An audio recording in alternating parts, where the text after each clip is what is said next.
माँ सती की कहानी। दक्ष प्रजापति की सभी पुत्रियां गुणवती थी। फिर भी दक्ष के मन में संतोष नहीं था।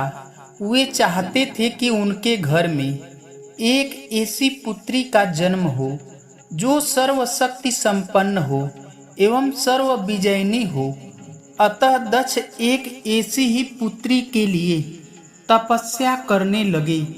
तप करते करते अधिक दिन बीत गए तो भगवती आज्ञा ने प्रकट होकर कहा, मैं तुम्हारे तप से प्रसन्न हूँ। तुम किस कारण तप कर रहे हो? दक्ष ने तप करने का कारण बताया तो माँ बोली, मैं स्वयं पुत्री रूप में तुम्हारे यहाँ जन्म धारण करूँगी। मेरा नाम होगा सती। मैं सती के रूप में जन्म लेकर अपनी लीलाओं का विस्तार करूंगी। फलतः भगवती आज्ञा ने सती रूप में दक्ष के यहाँ जन्म लिया। सती दक्ष की सभी पुत्रियों में सबसे अलौकिक थी। सती ने बाल्यावस्था में ही कई ऐसे अद्भुत, अलौकिक, आश्चर्यचकित करने वाले कार्य कर दिखाए जिन्हें देखकर स्वयं दक्ष को भी विस्मय होता था। जब सती विवाह योग्य हो गई तो दक्ष को उनके लिए वर की चिंता होने लगी। उन्होंने ब्रह्मा जी से इस विषय में परामर्श किया। तब ब्रह्मा जी ने कहा, सती आज्ञा का ही अवतार है।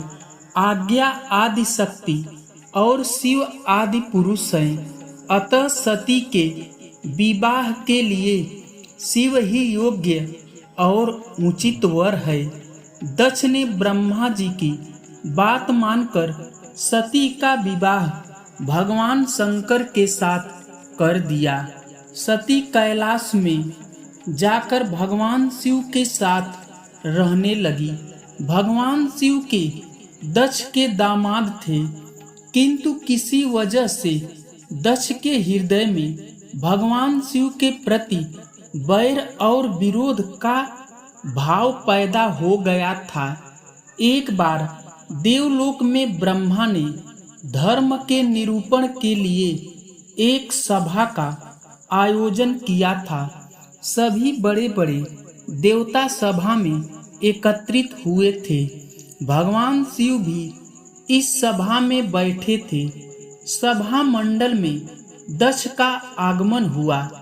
दक्ष के आगमन पर सभी देवता उठकर खड़े हो गए, पर भगवान शिव खड़े नहीं हुए। उन्होंने दक्ष को प्रणाम भी नहीं किया था। फलतः दक्ष ने अपमान का अनुभव किया। केवल यही नहीं, उनके हृदय में भगवान शिव के प्रति ईर्ष्या की आग जल उठी। वे उनसे बदला लेने के लिए समय और अवसर की प्रतीक्षा करने लगे। एक बार सती और शिव कैलाश पर बैठे हुए परस्पर वार्तालाप कर रहे थे। उसी समय आकाश मार्ग में कई ऐसे विमान कनखल की ओर जाते हुए दिखाई पड़े। सती ने उन विमानों को देखकर भगवान शिव से पूछा, हे प्रभु, ये सभी विमान किसके हैं और कहाँ जा रहे हैं? भगवान शिव ने उत्तर दिया, आपके पिता ने बड़े यज्ञ का आयोजन किया है। समस्त देवता और देवांगनाएं इन विमानों में बैठकर उसी यज्ञ में सम्मिलित होने के लिए जा रहे हैं। इस पर सती ने दूसरा प्रश्न किया, क्या मेरे पिता ने आपको यज्ञ में सम्मिलित होने के लिए नहीं बुलाया है? भगवान शंकर ने उत्तर दिया, आपके पिता मुझसे बैर रखते हैं, फिर वे मुझे क्यों बुलाने लगे? सती मन ही मन सोचने लगी।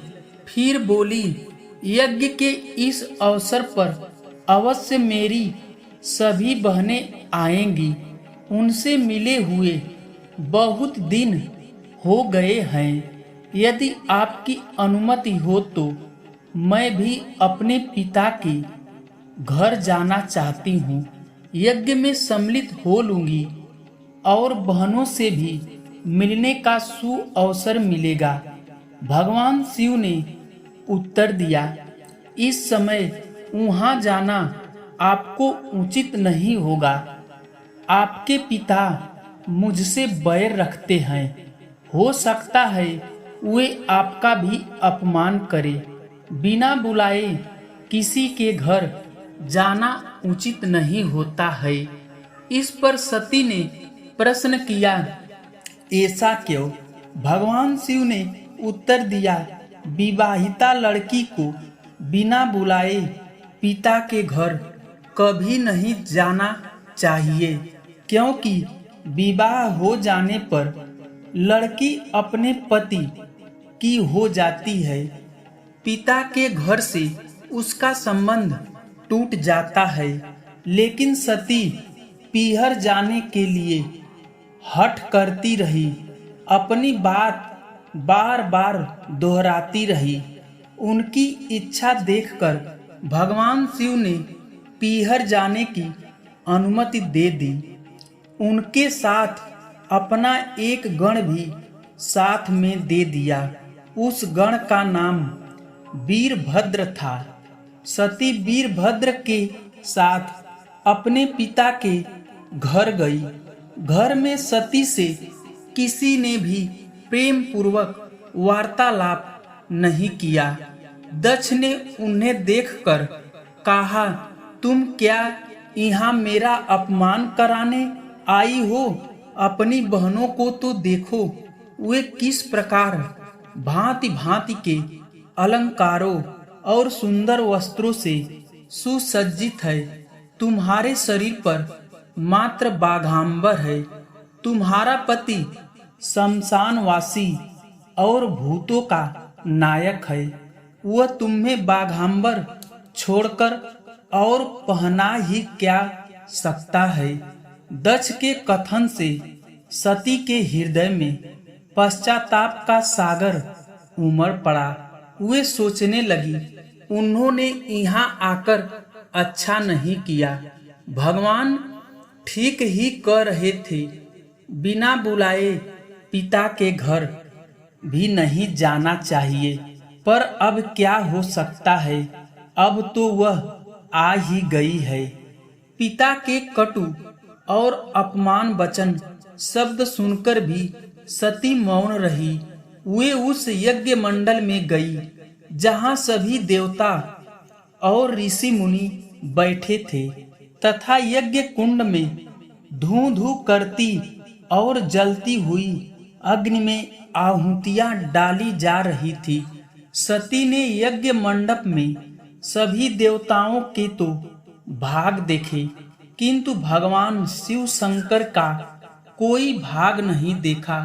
वे भगवान शिव का भाग न देखकर अपने पिता से बोली, हे पितृ श्रेष्ठ, यज्ञ में तो आप सबके भाग दिखाई पड़ रहे हैं, किंतु कैलाशपति का भाग नहीं है।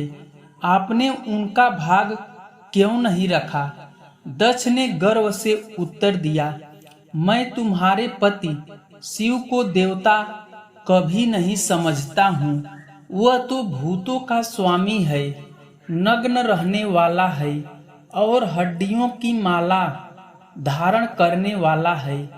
वह देवताओं की पंक्ति में बैठने के योग्य नहीं है। उसे कौन भाग देगा? सती के नेत्र लाल हो उठे। उनका मुखमंडल प्रलय के सूर्य की भांति तेजोदीप्त हो उठा। उन्होंने पीड़ा से तिल मिलाते हुए कहा, ओह, मैं इन शब्दों को कैसे सुन रही हूँ? मुझे धिक्कार है। देवताओं, तुम्हें भी धिक्कार है। तुम भी उन कैलाशपति के लिए इन शब्दों को कैसे सुन रहे हो, जो मंगल के प्रतीक हैं और दो क्षण मात्र में संपूर्ण सृष्टि को नष्ट करने की शक्ति रखते हैं। वे मेरे स्वामी अंतर्यामी है। नारी के लिए उसका पति ही सौभाग्य होता है। जो नारी अपने पति के लिए अपमानजनक शब्दों को सुनती है, उसे नरक में जाना पड़ता है।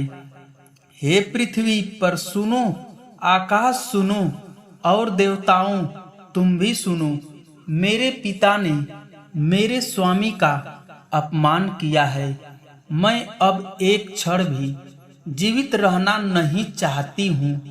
सती अपने कथन को समाप्त करती हुई उस यज्ञ के कुंड में कूद गई। जलती हुई आहुतियों के साथ उनका शरीर भी जलने लगा। यज्ञ मंडल में खलबली पैदा हो गई। हाहाकार मच गया। देवता इधर उधर उठकर भाग खड़े हुए। तभी वीरभद्र क्रोध से कांप उठे। वे उछल उछल कर यज्ञ का विध्वंस करने लगे। यज्ञ मंडप में भगदड़ मच गई। देवता और ऋषि मुनि भाग खड़े हुए। वीरभद्र ने देखते ही देखते दक्ष का मस्तक काटकर फेंक दिया। यह समाचार भगवान शिव के कानों में भी पड़ा। वे प्रचंड आंधी की भांति कनखल की ओर जा पहुंचे और सती के जले हुए शरीर को देखकर भगवान शिव ने अपने आप को भूल गए। सती के प्रेम और उनकी भक्ति ने शंकर के मन को व्याकुल कर दिया। उन शंकर के मन को व्याकुल कर दिया जिन्होंने काम पर भी विजय प्राप्त की थी और जो सारी सृष्टि को नष्ट करने की क्षमता रखते हैं। वे सती के प्रेम में खो गए और बेसुध होकर इधर उधर घूमने लगे। भगवान शिव ने उन्मत्त की भांति सती के जले हुए शरीर को कंधे पर रख लिया। वे सभी दिशाओं में भ्रमण करने लगे। शिव और सती के इस अलौकिक प्रेम को देखकर पृथ्वी भी रुक गई, हवा भी रुक गया, जल का प्रवाह ठहर गया और रुक गई। सभी दिशाओं, सभी देवताओं की सांसें, सृष्टि व्याकुल हो उठी। सृष्टि के प्राणी पुकारने लगे, त्राहि माम, त्राहि माम। भयानक संकट उपस्थित देखकर सृष्टि के पालक भगवान विष्णु आगे बढ़े। वे भगवान शिव की बेसुधी में अपने चक्र से सती के एक एक अंग को काट काट कर गिराने लगे। धरती पर 51 स्थानों में सती के अंग कट कट कर गिरे। जब सती के सारे अंग कटकर गिर गए तो भगवान शिव पुनः अपने आप में आए। जब वे अपने आप में आए तो पुनः सृष्टि के सारे कार्य धीरे धीरे चलने लगे। धरती पर जिन 51 स्थानों में सती के अंग कट कट कर गिरे थे, वे ही स्थान आज शक्ति पीठ के रूप में माने जाते हैं। आज भी उन स्थानों में सती का पूजन होता है, उपासना होती है। धन्य है शिव और सती का प्रेम।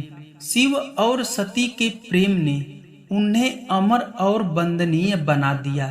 धन्यवाद दोस्तों।